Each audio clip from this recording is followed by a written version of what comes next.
অল্প টাকা পুঁজি করে কি করে স্বাবলম্বী হবেন? হাতে যদি থাকে মাত্র 1000 টাকা, ব্লকের সামান্য কিছু উপকরণ কিনে আমার এই ভিডিওগুলো দেখে আপনি ব্লকের কাজ ঘরে বসে শিখে নিতে পারবেন। শেখার পরে আপনি ঘরে বসে অফলাইন কিংবা অনলাইনে অল্প কিছু টাকা হলেও ঘরে বসে ইনকাম করতে পারবেন। নিজের উপার্জনের টাকা অল্প হলেও তার মধ্যে আলাদা একটা শান্তি থাকে।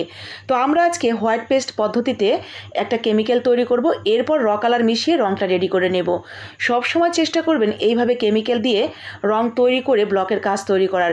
রেডি রং দিয়ে কাজ করলে কিন্তু রেজাল্ট অত ভালো আসে না, যেটা আপনি এই কেমিক্যাল দিয়ে তৈরি করলে পাবেন। তো আমরা আজকে 4-3-2-1 পদ্ধতিতে এই কেমিক্যালটা তৈরি করেছি, হোয়াইট পেস্ট পদ্ধতিতে, মানে 4-3-2-1 হোয়াইট পেস্ট বাইন্ডার এনকে অ্যাপ্রিটন। হোয়াইট পেস্ট 4 চামচ, বাইন্ডার 3 চামচ, এনকে 2 চামচ এবং অ্যাপ্রিটন 1 চামচ বা 1.5 চামচ। ঠিক এইভাবে বাড়িয়ে কমিয়ে নেবেন, তাহলেই হয়ে যাবে। এরপর র কালারটা মিশিয়ে সুন্দর করে ব্লক করে নেবেন। উপকারী মনে হলে শেয়ার করে দিবেন।